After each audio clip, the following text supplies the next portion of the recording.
Update tayo guys. Ayan, so medyo need mag-update about sa top trending stocks. Ayan, and syempre don't forget to subscribe sa ating channel.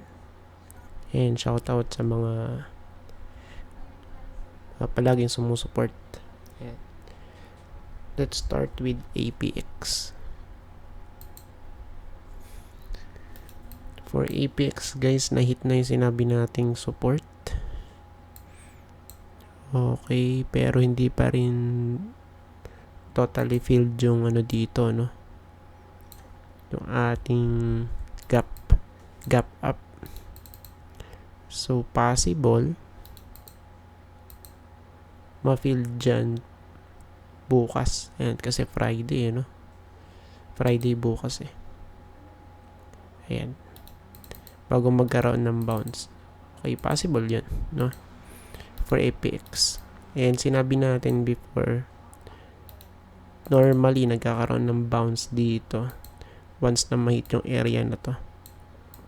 Ayan, no? Diba? Ayan. Pero tingnan pa rin natin kung mag-hold. It doesn't mean na hindi siya pwedeng umistraight, or pumunta sa baba. So, still possible pa rin yung mga options na ganun.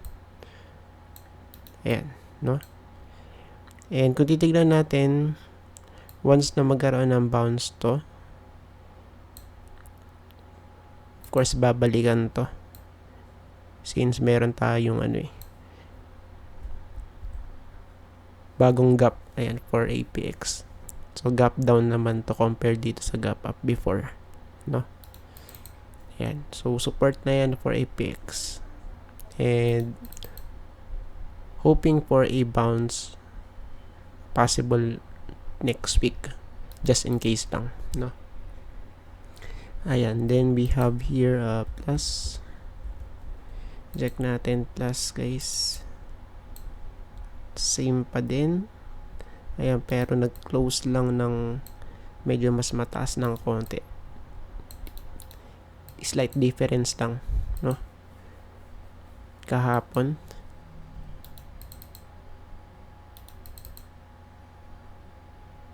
Okay, so here still goods, pero pulado na kasi, no? Daily chart, yun nga. Tingnan natin kung magrarally pa bukas since Friday, no? Friday bukas eh. Well, tingnan natin, no? Ayan. If ever man na magrally to, so pwedeng mag-touch dito somewhere here malapit sa 18.6.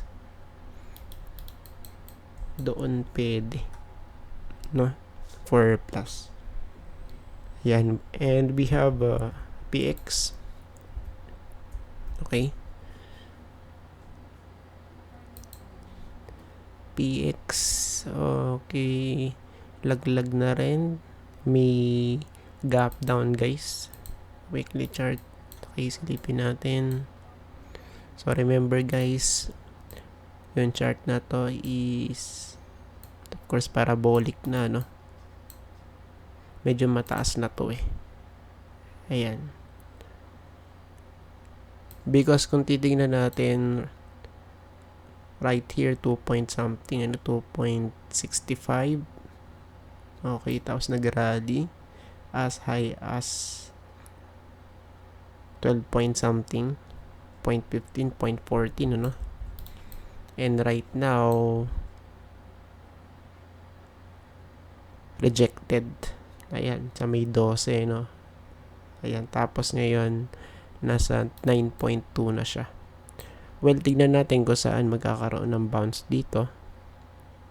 Okay. So, sa part na to, mag-add tayo ng support. So, possible dito support sa area na to guys. So, support yan. Same here. Meron din possible support dito sa area na to guys. Ayan. No? And tingnan natin kung mag-hold. Next stop na possible dito sa may 7.6, 7.7 sa loob ng may green box, no? Ayan, pero dito sa daily chart, kung titingnan natin, meron ding gap down. Medyo bearish yung market, no? May gap down din. And let's see, no? So, bagsak kasi yung ano ngayon eh. Yung presyo ng yung value ng peso, no? Kung i-compare natin sa dolyar, 'di ba? Parang ata 60.1. So it means humihina yung natin. Economy, no? Well, tingnan natin kung paano makaka-affect 'yon sa market. Ayan. So dito sa Pinas, for sure, no? May gap down plus support. Tingnan natin kung mag-hold or if ever mag-touch dito sa may 200 bago mag-bounce, no? 8.45 or kung mag-adjust tayo konti malapit sa 8.6 dito guys, sa area na to. Ayan, pero based dun sa may mga supports, ayan, na i-plot na natin somewhere here, ayan, and yung next support 7.7, ayan, tapos napasok dito sa may green box. Ayan, so yan yung nakikita natin for PX, no?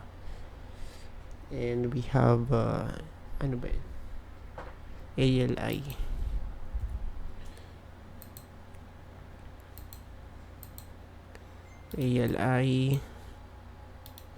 Medyo nag-hold guys. Ayan, pero yun nga,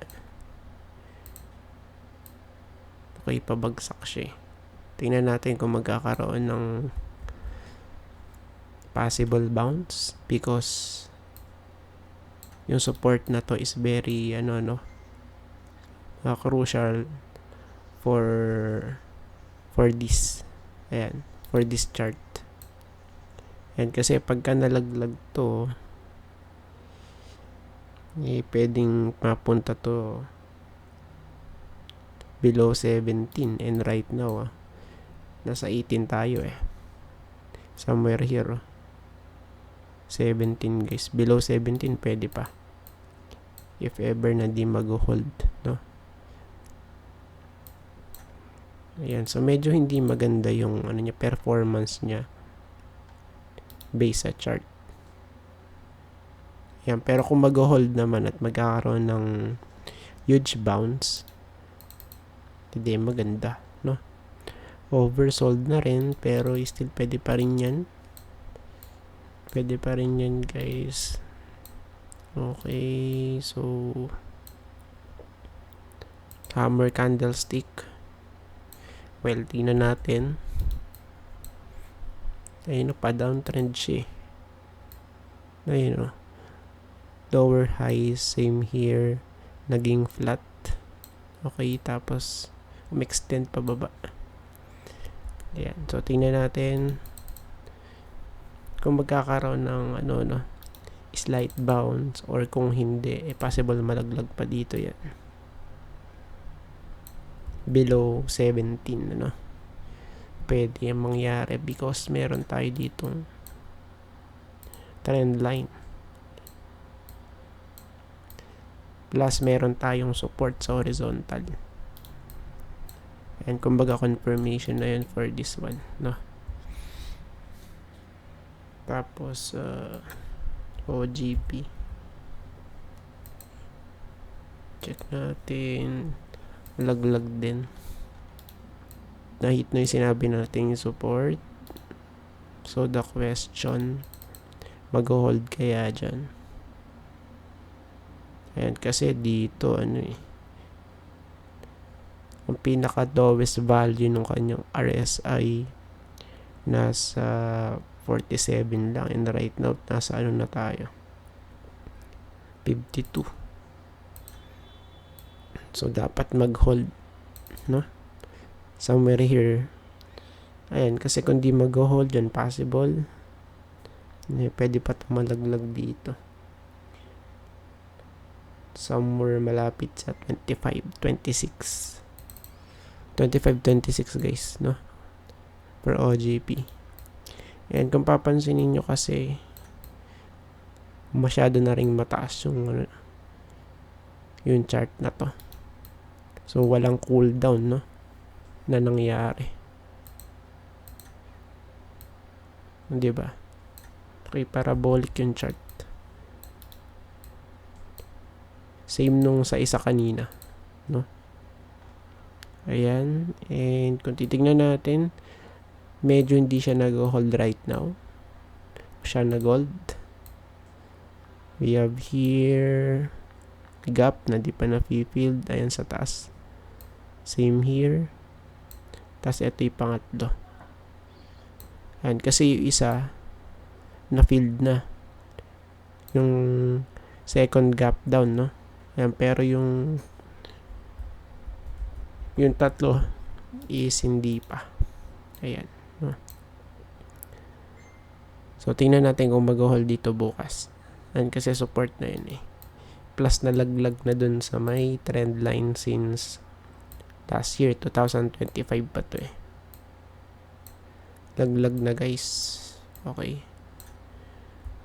Ayan. So, tingnan natin kung kakaroon ng bounce since nasa support na siya. Then last, etong SEC.